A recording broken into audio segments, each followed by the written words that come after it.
मित्रों, ये हथियार कहां से आते हैं? तो बताइए ना, लॉरेंस बिश्नोई के पास में हथियार कहां से आए? आपके नेता जिन्ना की मजार पर चादर चढ़ाने गए और आप देशभक्ति और हिंदुत्व की बात कहते हैं। देखिए, भारत के लोग न बटे हैं, न बटे थे, न बटेंगे।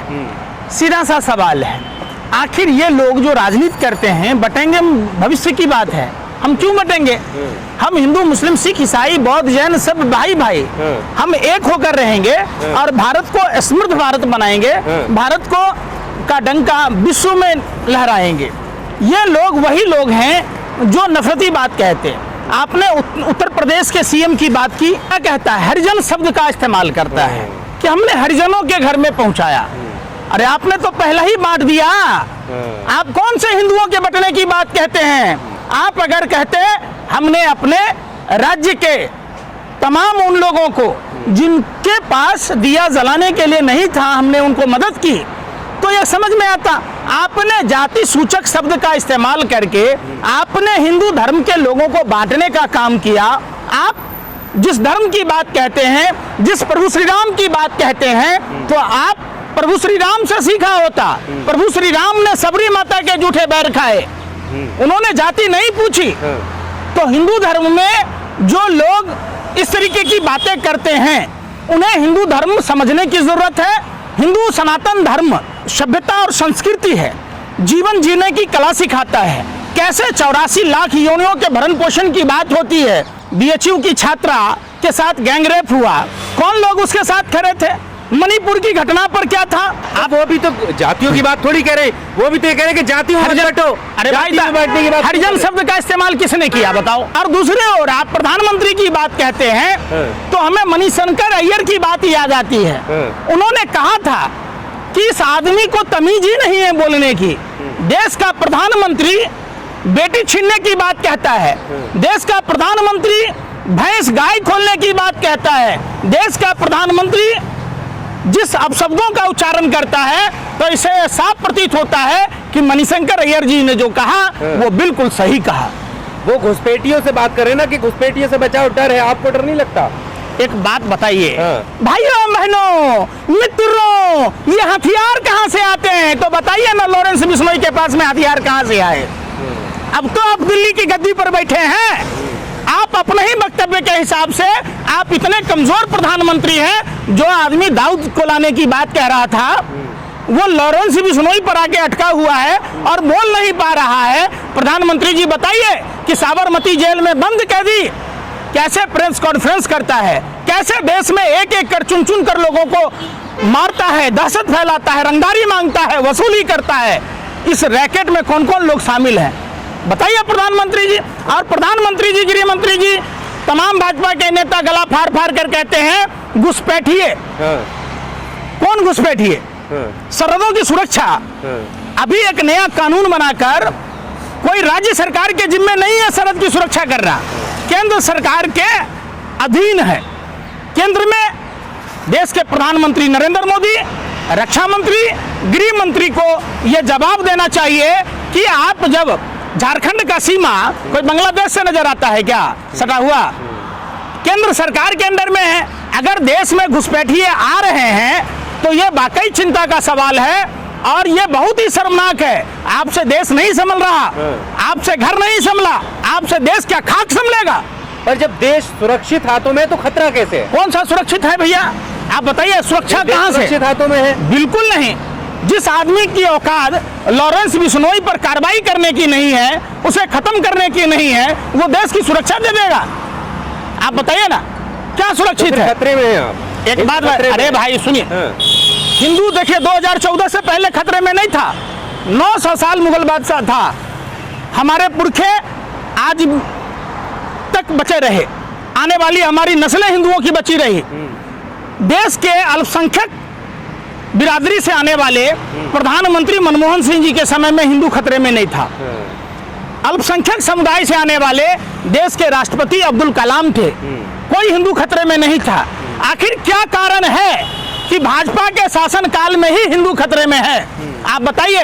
अगर गैर भाजपा की सरकार होती केंद्र में, तिरुपति बालाजी में 320 रुपए किलो का घी का टेंडर पास हुआ, घी की गुणवत्ता की जांच नेशनल डेयरी बोर्ड करता है, जो केंद्र सरकार के अधीन ही आता है। फसई जो लाइसेंस देता है वो केंद्र सरकार के अंतर्गत आता है। तो उसमें गाय की चर्बी, सुअर की चर्बी, मछली की चर्बी, एक शब्द किसी भाजपा नेताओं ने नहीं बोला। यहां तक कि खुद देश के प्रधानमंत्री, गृह मंत्री, स्वास्थ्य मंत्री, तमाम भाजपा के वो मंत्री जो भगवा ओढ़ कर राम और कृष्ण की बात कहते हैं, जो तिरुपति बालाजी से लेकर अयोध्या तक को दूषित करने का काम किया, वो लोग एक शब्द नहीं बोला कि वो घी कंपनी कौन है, कहीं वो चंदा का धंधा तो नहीं था। ये जांच का विषय है। आखिर उस घी कंपनी पर कार्रवाई की बात क्यों नहीं करते? क्या प्रधानमंत्री जो विराट कोहली के कुत्ते पर ट्वीट कर सकते हैं, जो प्रधानमंत्री हर बात पर ट्वीट करते हैं, वो प्रधानमंत्री वो गाय की चर्बी, सुअर की चर्बी और मछली के तेल चर्बी वाले घी के बारे में क्यों नहीं ट्वीट किया? मतलब साफ है। आपने देखा होगा आरटीआई में भी यह खुलासा हुआ, दिव्य कांति में हड्डी के चूरन, कैटल फिश, समुद्री झाग, सब कुछ मिला। झाग कैसे होता है रंगमंजन में? हिंदुओं का धर्म भ्रष्ट किया जा रहा है और आप हिंदुओं के पुरोधा मिल रहे हैं। आप कैसे हिंदू हैं प्रधानमंत्री जी? आपकी पार्टी ने 250 करोड़ से अधिक गाय का मीट बेचने वालों से चंदा खाया। आप बात कहते हैं आपने पाकिस्तान के कंपनियों से चंदा खाया, आप पाकिस्तान डे पर बधाई दिए, आपके नेता जिन्ना की मजार पर चादर चढ़ाने गए और आप देशभक्ति और हिंदुत्व की बात कहते हैं। अरे हिंदू धर्म जिस दिन आत्मसात कर लेंगे प्रधानमंत्री जी, आप नफरत की भाषा, दो कौड़ी के लुच्चे लफंगे मवालियों की भाषा बोलना बंद कर देंगे।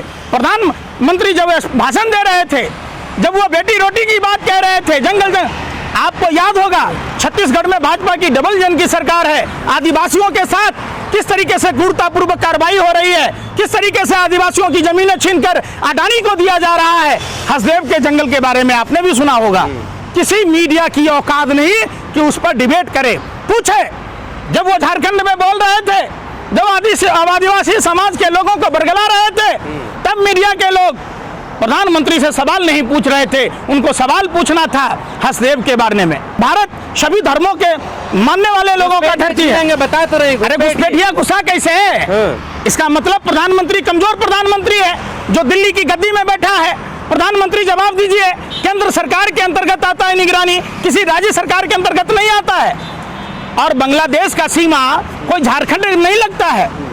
आखिर अगर बांग्लादेशी घुसपैठ कर रहे, इसका मतलब है कि केंद्र सरकार की विफलता। अगर ऐसा है तो प्रधानमंत्री क्यों नहीं उस पर जवाब देते? प्रधानमंत्री अरुणाचल में तापिर गांव ने बोला, उस पर कोई प्रतिक्रिया नहीं दिया। जब लद्दाख में वांगचुंग ने धरना प्रदर्शन किया, उसे डिटेन किया जा रहा। तो ये सब चीजें जब आप देखेंगे, वाकई देश खतरे में है। और जो प्रधानमंत्री के डंका बजने की बात आप लोग कह रहे हैं, प्रधानमंत्री का ढोल फूट गया, खुल गया पोल। किस तरीके से कनाडा में हो रहा, अमेरिका ने बैन किया। प्रधानमंत्री तो बेमतलब बेगाने शादी में अब्दुल्ला दीवाने बन रहे। अरे आप पहले अपने देश के बारे में सोचते, शिक्षा के बारे में सोचते, रोजगार के बारे में सोचते, स्वास्थ्य के बारे में सोचते। आए दिन उत्तर प्रदेश में महिलाओं के साथ छेड़खानी की घटना होती है। अब तो ये देखिए, पुलिस वालों ने अपने हेडक्वार्टर में फोन किया, पार्टी में जाना था। मेरठ की घटना है। आप जब देखेंगे, ऐसा कोई दिन नहीं है जिस दिन महिलाओं के साथ अत्याचार नहीं हो रहे, किसानों के साथ नहीं हो रहे, छात्र नौजवानों के साथ नहीं हो रहे। इनका मतलब सिर्फ चुनाव जीतना है और चुनाव में कैसे झूठा प्रोपेगेंडा चलाना है। प्रधानमंत्री जी कहते हैं हमने जो कहा वो किया। प्रधानमंत्री जी, अगर आप बनारस में 11 साल में 55 गांव आदर्श होने चाहिए। गृह मंत्री जी, 11 गांव आपके लोकसभा क्षेत्र में होने चाहिए। आप जिस दिन बता दोगे उस दिन हम आपका विरोध करना छोड़ देंगे। है हिम्मत तो बताए, भाजपा का कौन सा नेता हर साल 5 गांव आदर्श बनाया हो, 100 स्मार्ट सिटी की बात हो, 2 करोड़ युवाओं को रोजगार देने की बात हो, रुपया को डॉलर के बराबर करने की बात हो, मेक इन इंडिया की बात हो। और ये कह रहे विदेश में भी जाकर झूठ बोलते, लाल किला में जो बोलते, देश के कोने कोने में जाकर जो झूठ बोलते। हर दिन यूनिवर्सिटी बन रहा है, IIM बन रहा है। तो जब भी बांग्लादेश में कुछ हुआ तब भारतीय छात्र बांग्लादेश गए थे, यूक्रेन में हुआ तो यूक्रेन गए थे भारतीय छात्र पढ़ने। आपने जो इतने यूनिवर्सिटी और कॉलेज बनाए वो किस काम का? बताओ।